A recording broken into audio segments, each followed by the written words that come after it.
Good morning. It is 9 a.m. Oh, and I'll call to order the Board of Directors Special Meeting Workshop for Tuesday, November 4th, 2025. May I have a roll call, please? Director Meyerhoffen. Here. Director Duff. Present. Director Martin. Here. Vice President Griffith. Present.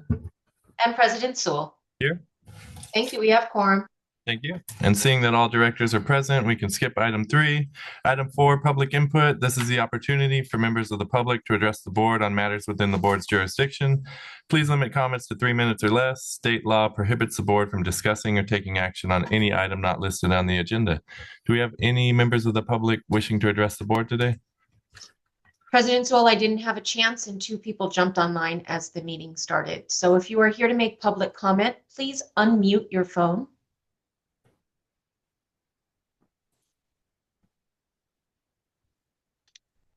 President Sewell, it doesn't appear anybody's here for public comment. Okay, thank you.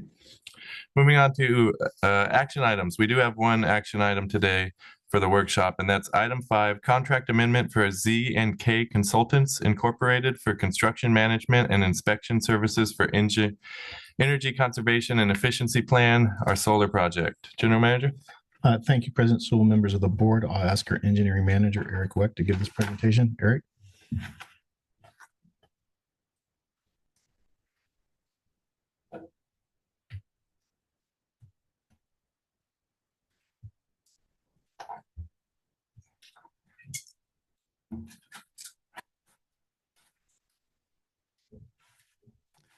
Thank you, sir. Good morning, President Sewell and members of the board. Agenda item 5 pertains to a contract amendment with one of our on-call construction management and inspection consultants, Z&K Consulting. Now, originally back in July, we brought Z&K on board to temporarily help out our engineering inspector until they were up to speed with inspection protocols and general best practices on performing inspections. However, after the consultant was brought on board, it was apparent that our staff inspector was already up to speed and didn't need any oversight. And as it turns out, about that time, we found out that inspection was needed at the Horton Solar Project site. The district elected to use Z&K Inspection to oversee the Horton Solar site, while our staff inspector focused on development and capital improvement inspections. So throughout this time, the district has benefited from having the consultant inspector focus on solar improvements and reporting directly to district staff any issues that arise in the field. Currently, Ed Nyland, the inspector from Z&K, has been reporting to the district staff and completing daily inspection reports and updating the staff. And the district would like to keep the continuity of Z&K Consultants by amending their current contract and keep them through the completion of not only the Horton Solar Project, but the upcoming Nancy Wright Regional Wastewater Reclamation Facility and the Res BCT Solar Improvement Projects, as well as augment engineering staff inspection to allow for complete coverage on the occasion when district inspection staff is out of the office. This contract amendment is flexible in nature in that as inspection needs decrease or adjust, staff can adjust the amount of inspection services on an as-needed basis. Much of the time spent inspecting engineering projects is funded by developers and capital improvement project budgets. Are there any questions? Any questions from the board? Director Duff?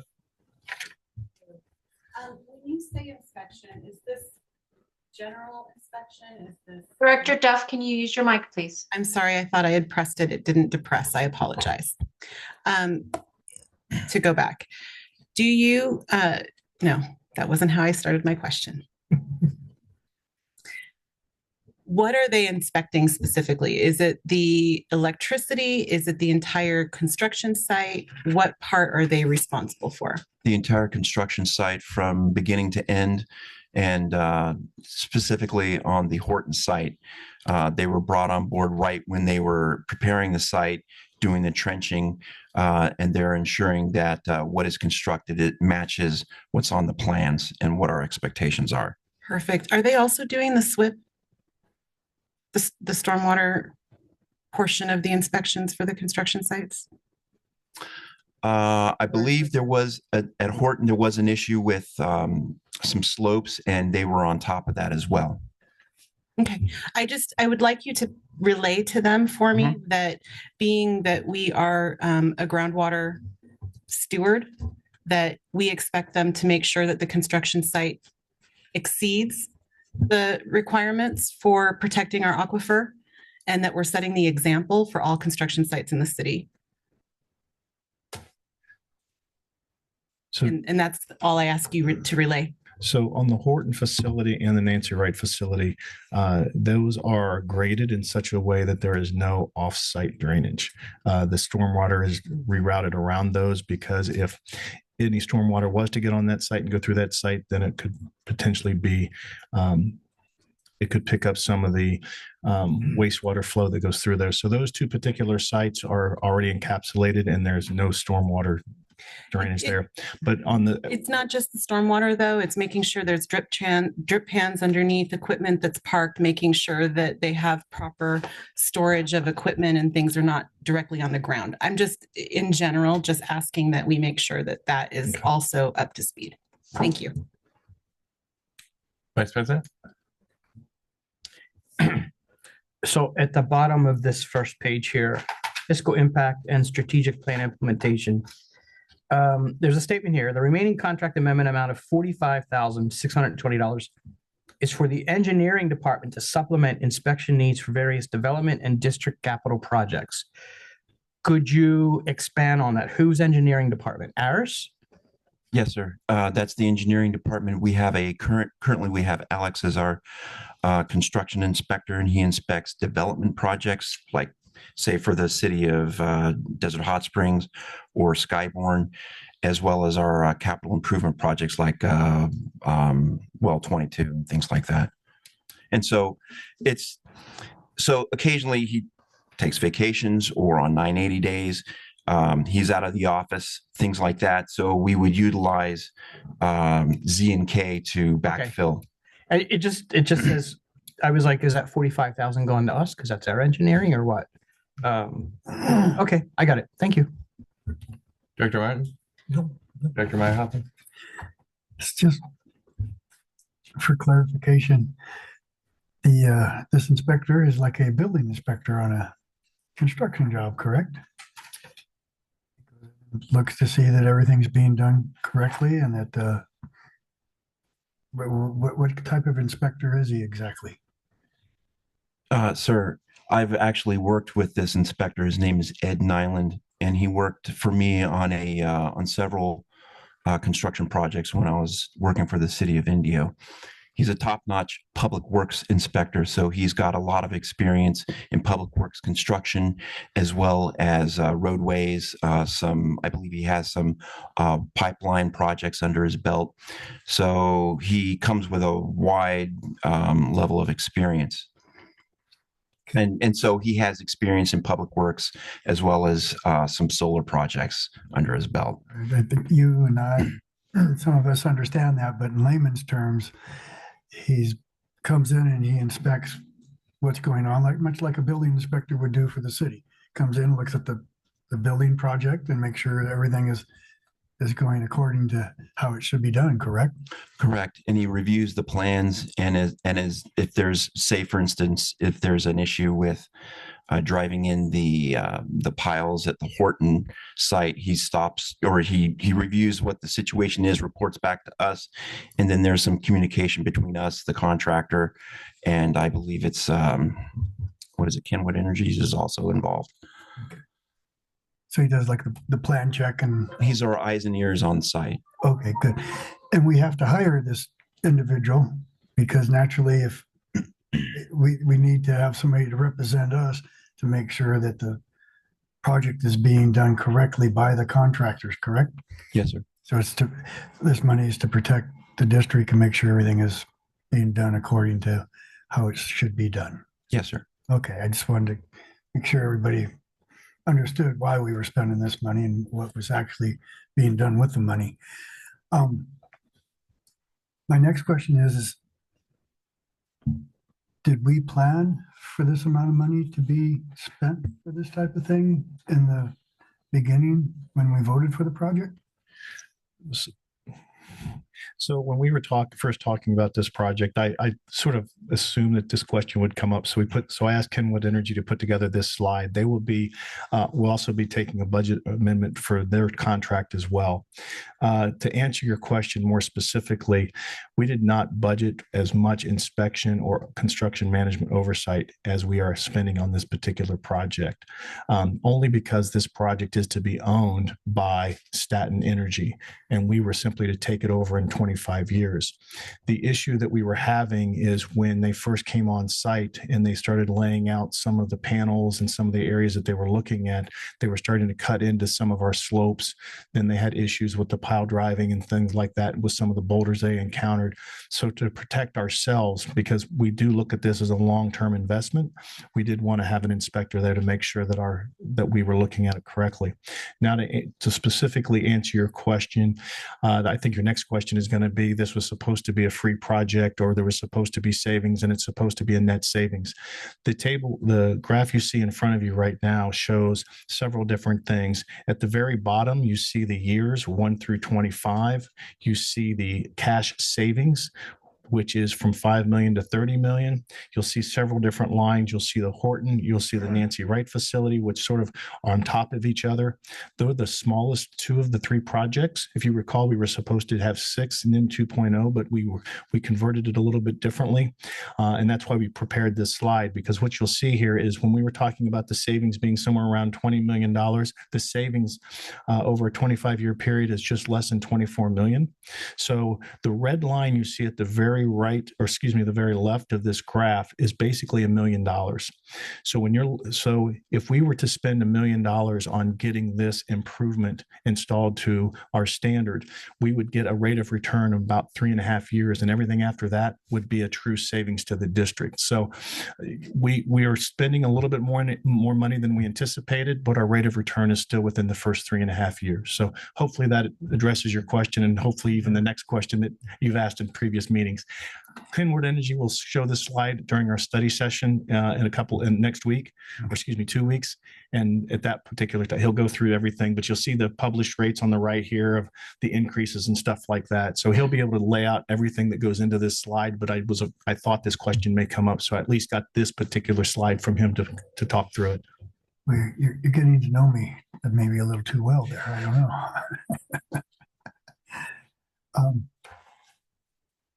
All right, so we're not taking action on this today then. We are taking action on this particular item. I apologize for bringing this slide. They're going to come next. Well, in the next meeting, their amendment will be at the next meeting, unfortunately, because some of the things when we were negotiating the contract and some of the back and forth was not expected either. So in addition to actually doing the inspection during the project, the construction management side of it and negotiating the original contract took a lot longer. And as we talked about, we went from 6 sites plus a REST-BCT to now 2 sites and a REST-BCT. So all that had to be negotiated that wasn't part of our original contracts. And it's important that we take action on this today so that we can keep things flowing and the inspection going. Right, to keep the continuity of the inspection services. And if we were to vote no today, then the whole project would be held up, wouldn't it? It wouldn't be held up. We would have to find another inspector that may not have the familiarity this particular inspector does. Danny's not here to defend himself. So he is very particular when it comes to inspection and things of that nature. That's where he came up through the engineering side of doing that. And he has the utmost respect for Ed, and Ed has protected the district very well in the time he's been on this project. And Danny would like to continue to use him. So from that perspective, if there was a vote no on this, we would bring it back to you at a later time and hopefully still keep Z&K, but we would use our own staff to augment the differences between the contract being delayed, if you will. Is he saying that if we don't vote on this today, he has other jobs that he can go to and He doesn't have anything scheduled right now, but the nice thing about having a consultant is if we run out of contract money, he can go do another project and we don't have to necessarily take the risk or liability of trying to find extra work for him. All right. Thank you.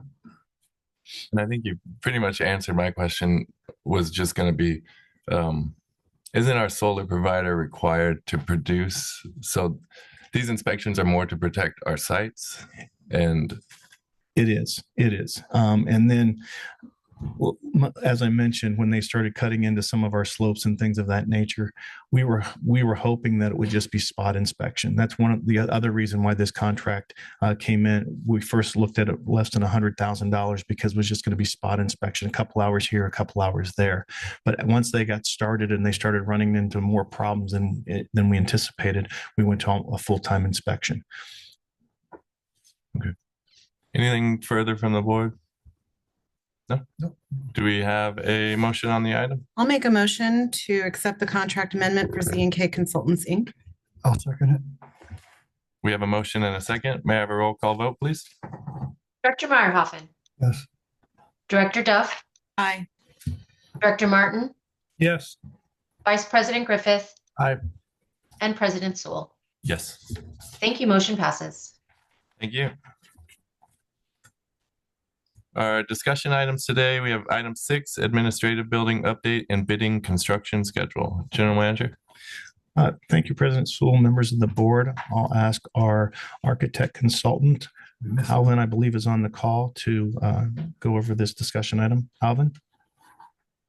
Thank you, General Manager Macy. Good morning, President Sewell, members of the board, district staff. General Manager Macy asked me to go in a little bit more detail into the upcoming bidding schedule as we wrap up and go into construction. So make sure. Can everybody see my screen? Yes. Okay, perfect. So as we resubmit and achieve city approval on from the various aspects, we would look at potentially starting the bid process closer to the end of the year, if not early next year. Some of these dates can move around a little bit, but so right now we're aiming for start of the bid, like I said, end of the year, beginning of next year, and then wrapping up that bid probably early spring. And I know at one point or another, we mentioned talking about having a potential board study session ahead of any approvals in case there's anything that we want to discuss or go through. So we're anticipating that piece as well.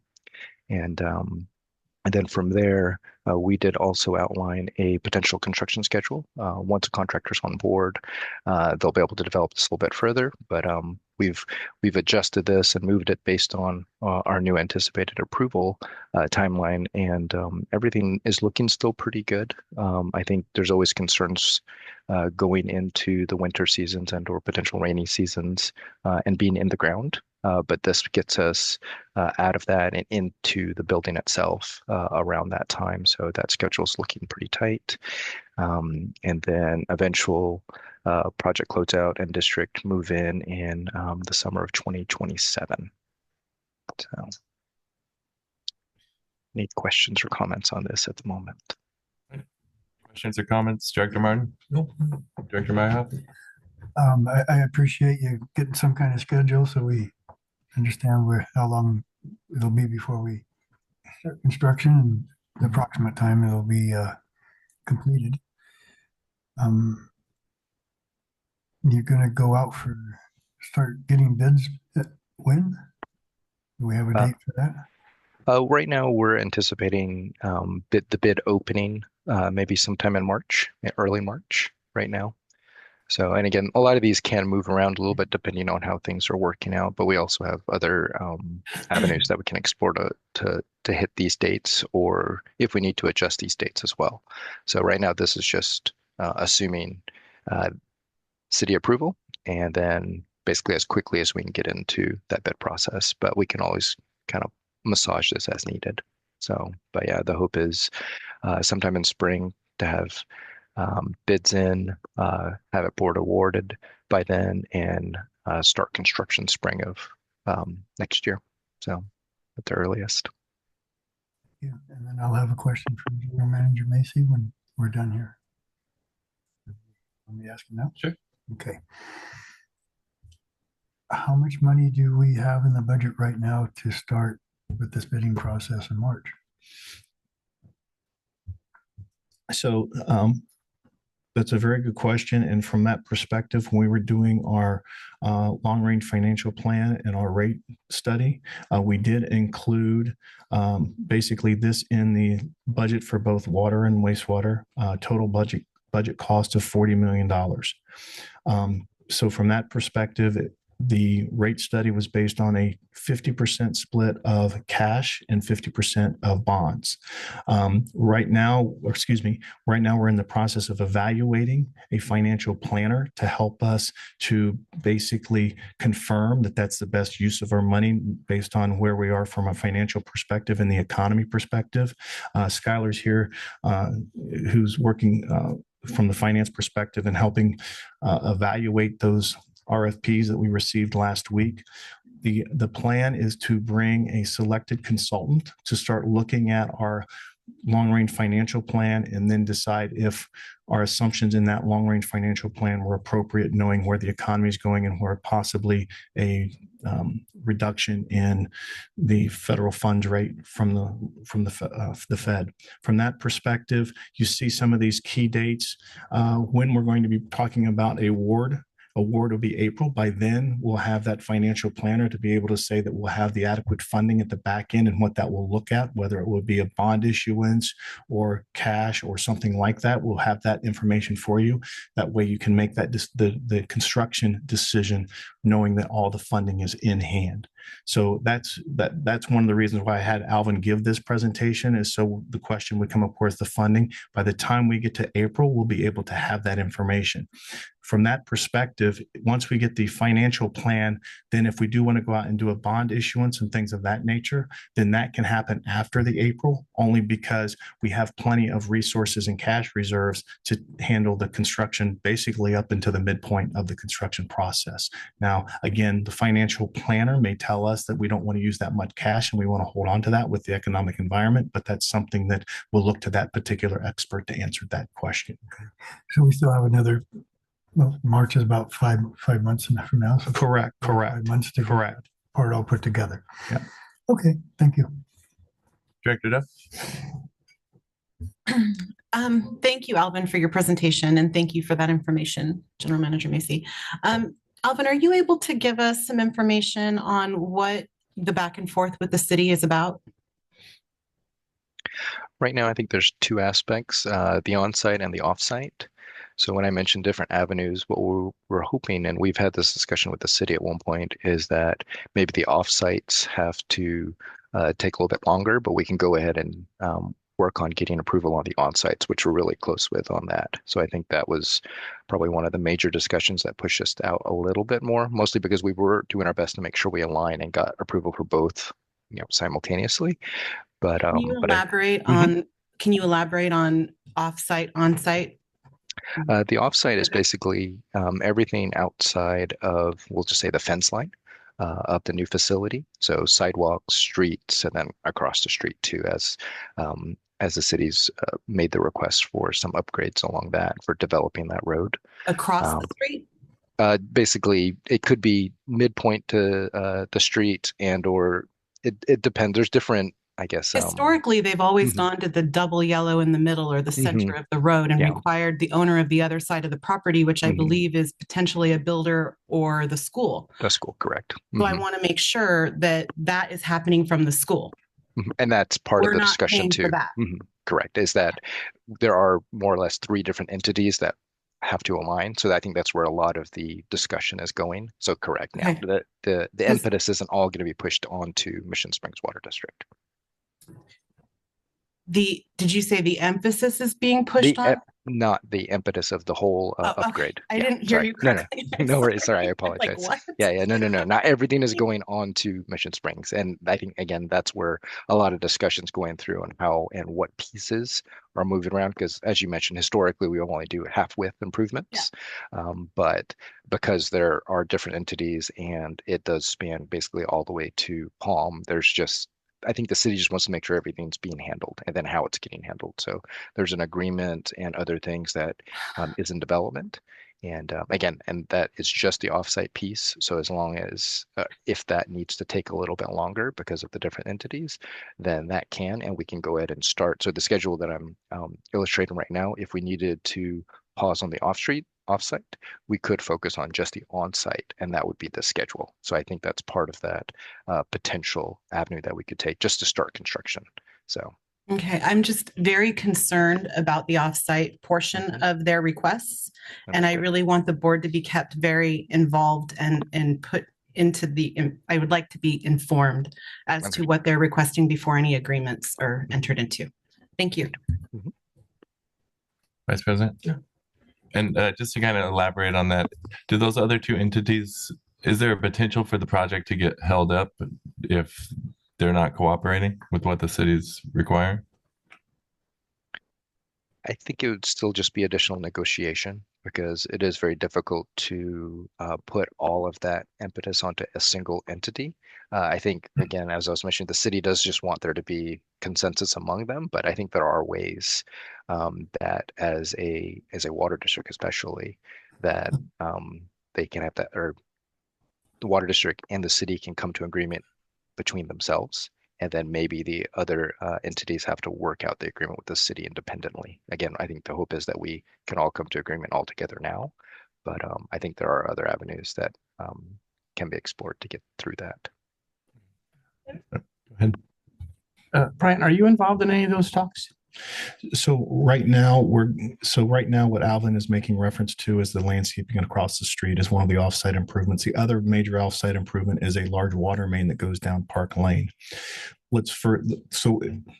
Interestingly enough, if we were to build that water line, we'd sign a development agreement with ourselves. So when the development across the street, who would also need that pipe, would actually pay for a portion of it. So that part of the developer agreement or reimbursable agreement would be with ourselves. What Alvin's making reference to in the landscaping across the street, there is an impact fee that we have to pay because there's an impact to Park Lane. And what they're asking us to do is, in lieu of that impact fee, is to then use those monies to landscape across the street. Now, we don't want to pay for we don't want to go over what our impact fee is. And that's sort of where the negotiation is right now of what does that going to look like? What's our responsibility? And then if we do build something over there and then that is developed by someone else and it doesn't coincide with that, then we don't want to waste our money. What do they mean landscape? It's basically sidewalk, curb, and DG between the right of way and the sidewalk.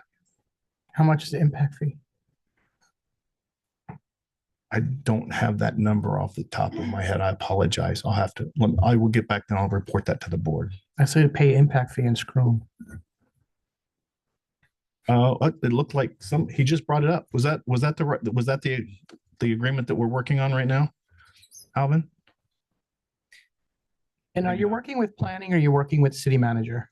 We are working with Travis in planning right now because he's the one that usually negotiates and the development impact fees. And from that perspective, once we come up with if we come up with something that's not to our liking, then yes, that's exactly the next.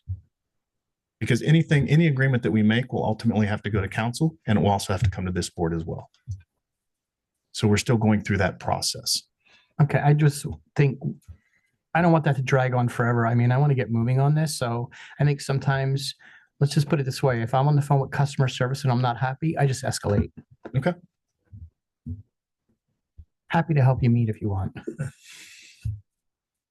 And I just had one further. You mentioned the financial advisor portion. We'll go out to bid for that since it's a separate service, but would it make sense, or I guess, is that something that Raftellus would possibly bid on just since they did all of our Uh, Actually, their specialty is more in fee and rate studies, not necessarily long-term financing and looking at, thank you, Okay. loans and things like that, and making sure that, the money is the best use of it.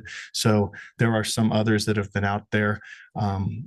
For example, when the city went and built the Y out there, they did the same process and did a similar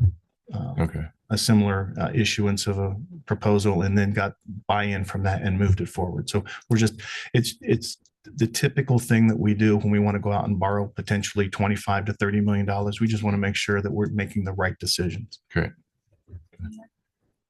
Alvin, I just want to give you a little history as to why I have those concerns specifically. My son and a lot of the kids here in DHS are attending schools without proper school zones because of this exact development issue, and it has to do with PSUSD.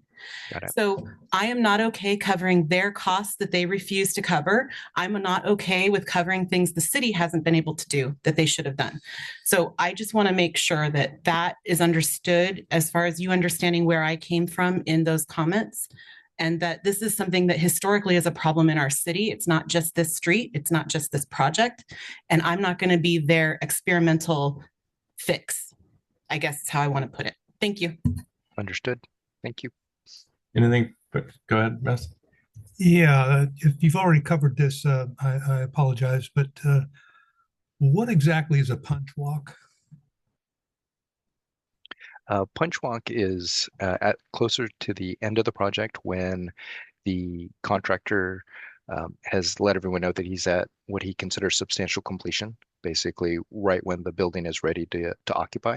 And at that point, there's usually a gap of items that either the inspector, the architect will walk through the site and see any deviations from the plans. So if they're missing things, or maybe things weren't quite installed correctly, a lot of times it's finishes. A lot of the finishes aren't quite to the level that have been specified and or designed.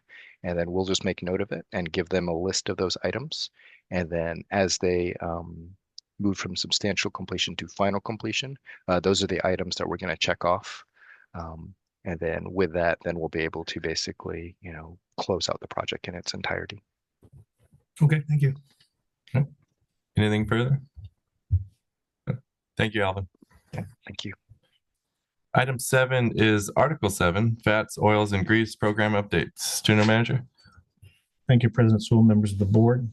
I'll ask our engineering team to provide this presentation.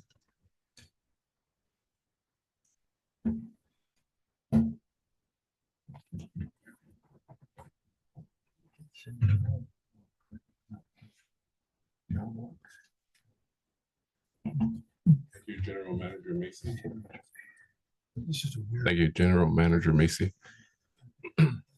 I asked Teresa Murphy to come to the podium with me.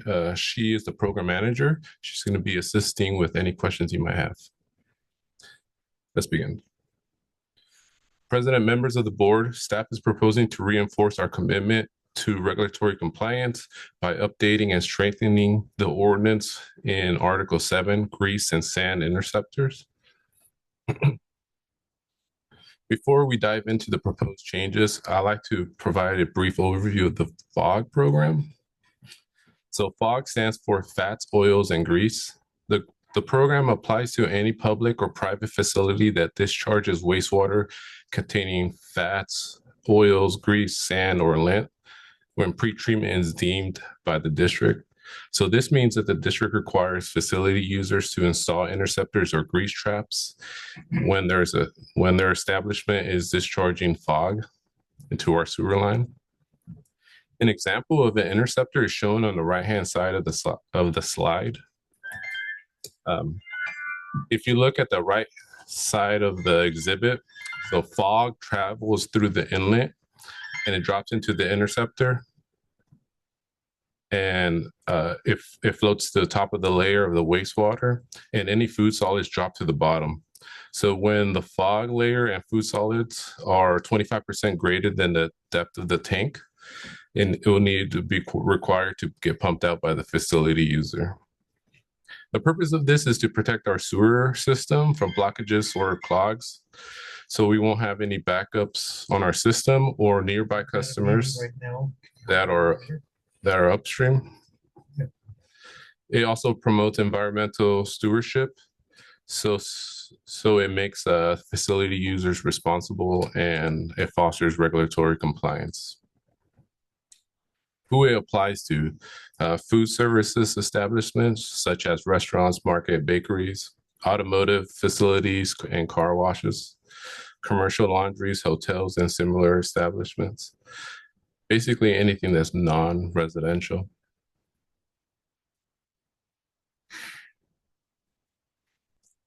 Here are some program highlights.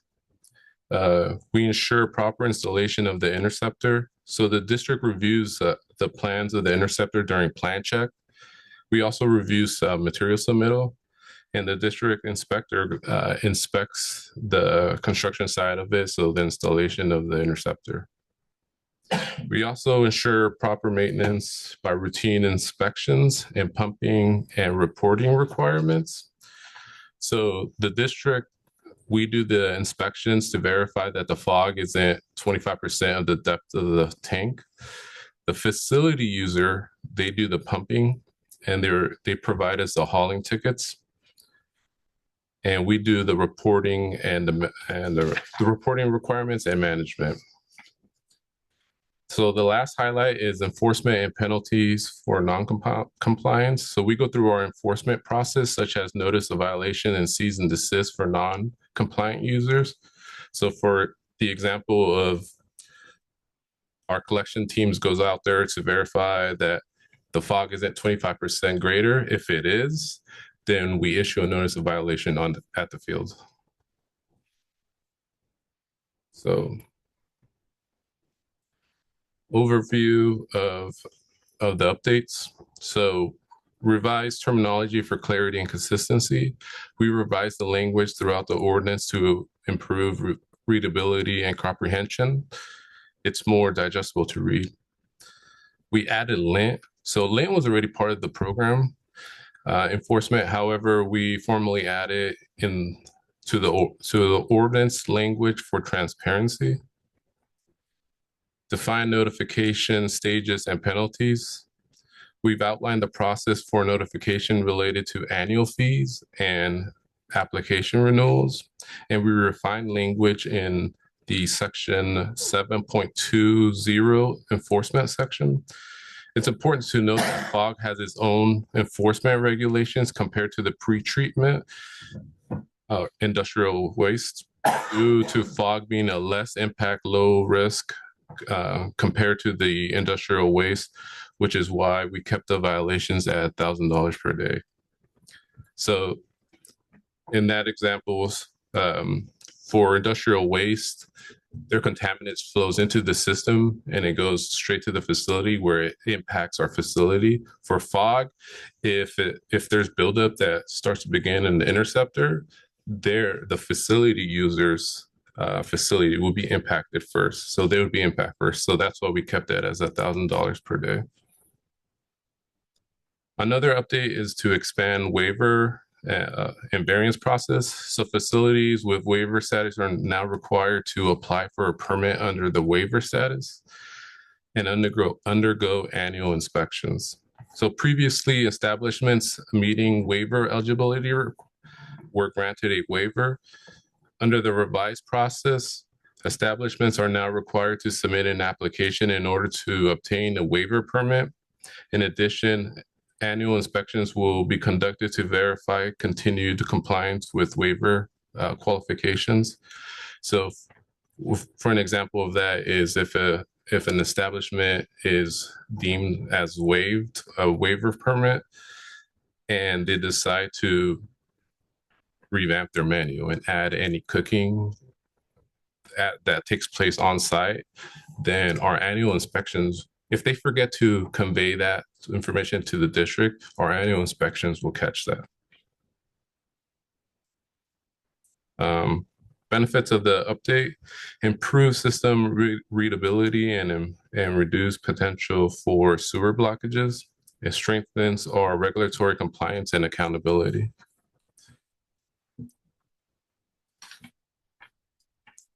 So to qualify for a waiver, the facility must meet all the following requirements.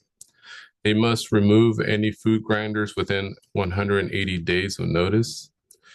No cooking oils may be discharged into the drain. Wastewater discharge must remain below 150 degrees Fahrenheit to protect the sewer system. Sanitary wastewater, for example, from restrooms cannot flow into the interceptor. And finally, there must be no reintroduction to fog residuals back into our sewer system. These conditions ensure that only low impact food or beverages establishments are exempt from the interceptor requirements, while still protecting our customers, collection system, and our treatment facilities. So some of the examples of facilities that qualify for a waiver are coffee shops and tea shops that they only serve beverages and prepackaged pastries with no on-site cooking. And sandwich shops that assemble prepackaged meats, and again, no on-site cooking.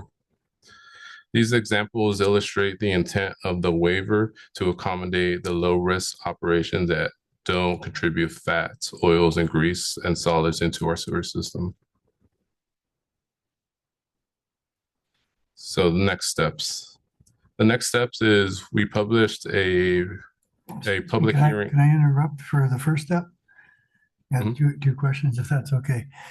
So what you're saying here is that the people will be given a waiver if they don't have a grease trap.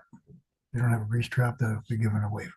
No. So if they qualify, so we have criteria that meets for a waiver, and if that criteria meets our waiver qualifications, then we give them a waiver.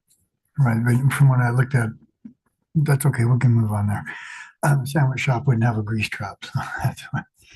Yeah, because it's prepackaged. Right. So there's no fog going into their system. Now, when you came to the part of you're keeping the fine at $1,000 for what's for the violation. For, so for example, if that's straight across the board for everybody is what I'm getting at, big commercial and the smaller businesses. Mm-hmm.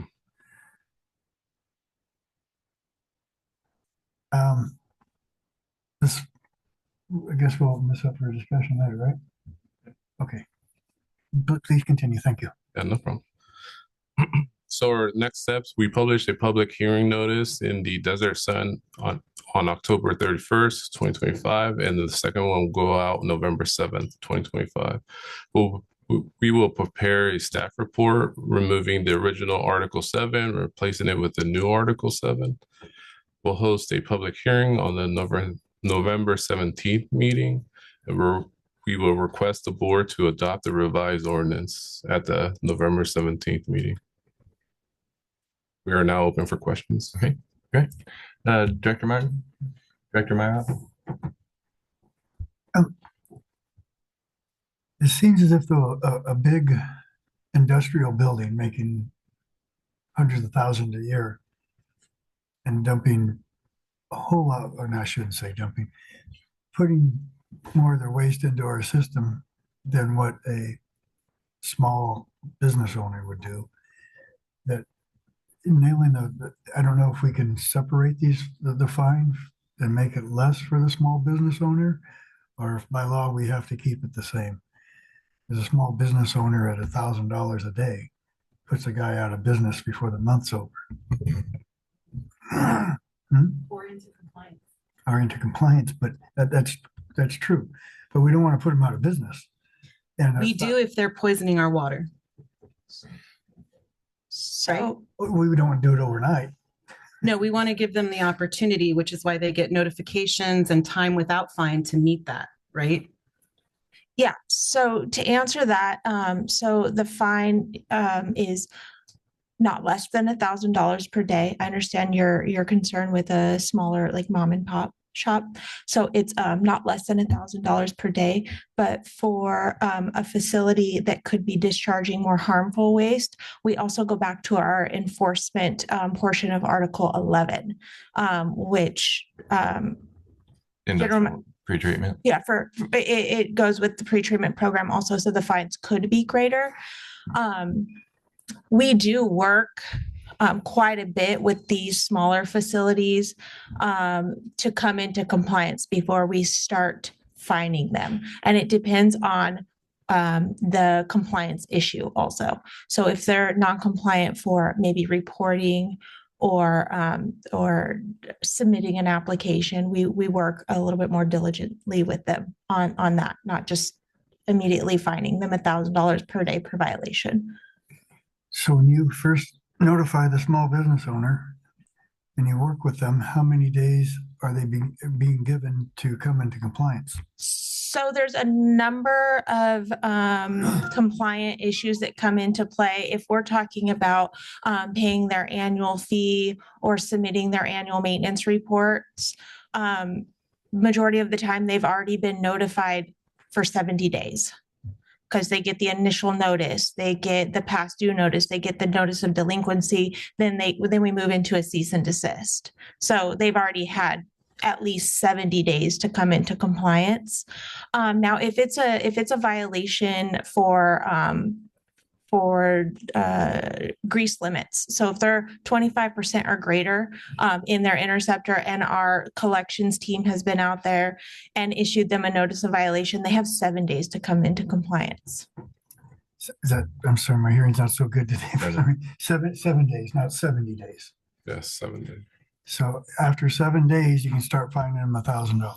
Yes, because at that point, for something like that, for grease limits, they are contaminating our system. Yeah. And There's a potential. And as a reminder, it will impact their facility first, because then Sure, they'll start clogging up their system. backing up through theirs. Yeah. I guess just yeah. while you're thinking, Go ahead. how often are we seeing these violations of the interceptors? For pumping, for grease, it's usually a handful of facilities that are repeat offenders. But they come into compliance pretty quick when they're faced with $1,000 fine per day. Okay. So I think the easiest way to answer that is, unlike our pretreatment program, these folks, because the program has been in existence and followed a little bit more closely than the pretreatment has in the past, that we don't have to change behavior. Most of our restaurants, most of our customers that are part of this program understand it, and they want to be in compliance. But we, excuse me, we do have people that are business owners that aren't coming in, or they come in compliance and then they're out of compliance and we have to go back a couple times or more. So that has happened, but it's over a period of time. It wouldn't be the next day or the next week that they're out of compliance again. It's usually depending on the facility and how much grease they accumulate or create. It could be 3, 6, 9 months later. So there's no process in place that, say, today they come into compliance and then the first of the year they're not in compliance again. So the whole process starts over before we start finding them, or the second time within a year, can we start finding them? So there is a process. It's part of their permit. We on their permit, they're required to pump so many times annually. Mhm. So if they're missing their pumping, or maybe they're creating more waste than initially determined, and they need to pump more frequently, then that could be causing the problem. We can't find them right away. No, we still have to go through the process of, when we go back out there and see that they're not compliant, we have to go through the notice of violation, cease and desist process. I wish there was a way we could make it easier for you. And that's what I was really getting at here. Business owners need to be in compliance with, just like the regular residents have to be in compliance with the rules. Yeah. Anyways, I guess that's ask you a question. Do you feel we have the best process right now to handle this? I think by making these updates, our process will definitely be improved. Greatly improved. Okay, thank you. Director Duff? I just want to say, I think unlike the industrial discharge, it's a little different because a lot of these are restaurants, and if volume goes up, obviously the discharge goes up, and then they may have to pump more frequently. And I'm assuming that when your permit and when you list how many times they have to pump per year, it's based on their average volume and historical use, right? Yes. So, and because I work somewhere that has a restaurant, we're kind of aware of when we need to do that. And when it gets really busy, sometimes we have to up that pumping. And then sometimes you get a little busy and you miss it. You guys might come out and say, hey, you're in violation. And then it's, yeah, we got to schedule that. So it's not something that I think they always do intentionally. It's just a constant buildup. And so I just want to clarify. Director Duff, say. Thank you. I'm really glad that we're updating this and we're making it clearer for everyone and hopefully easier for them to comply with and for us to enforce. So great work. Really, really pleased with everything I see. I have one question, and I don't know if it's for the two of you or if it's for General Manager Macy. But in hearing your presentation, it seems to me that some of our industrial pretreatment users should also have an interceptor if they're manufacturing with oil. Have we considered that? Have we looked into that? Have we discussed that? Or should we? Whoever wants to take it. So the two exhibits that were shown as on the right of this slide, both the plan view and then the cross-section view, that interceptor, that is their standard drawing that is used by both the pretreatment and the fog program. So they do require that. Matter of fact, it's a conversation that we've had on many of the projects. What is the bare minimum that you would have to do? And this is the minimum. You want the sampling box, but you also want that interceptor because there may be something going on in there that we're not aware of. They may not have to pump it out as often because it's the oil layer on top and there's no fat and grease going in the bottom, but we still want to make sure we have those baffles in there to protect our system. Yeah, that and the organic materials and Yep. such. Okay, as I was listening, I just was making sure. So that's the same thing you refer to in the pretreatment programs as far as the testing valve, Brian? Yes, the Okay. sampling box with a minimum 3 foot within 3 feet of the interceptor. Yes, that's the sampling Okay. box that. So we're talking the same thing, just calling it something different. Thank you Yep. so much for clarifying that for me. Thank you. Anything further from the board? Thank you both for the presentation. Thank you. Thank you. Item 8, General Manager's comments. Thank you, President. So the only comment that I want to talk about today is the district holiday schedule. We're getting close to the holidays, both Thanksgiving, Christmas, and New Year's. And I just wanted to quickly go over some of the things. It was a question of turnoffs and things like that. And I just want to touch on that and propose the office closure that we typically do on a yearly basis. First of all, as we bring up the slide, so there's going to be no disconnection due to non-payment through Thanksgiving, and then through the Christmas and holiday season, December 15th through January 5th. We can still collect payments, but we're not going to be doing any shutoffs through the holidays. And what we are proposing, similar to what we've done in the past, is close the office from the 25th to January 2nd. What that would look, the staff will be here, phones remain on, and we will be able to accept payments.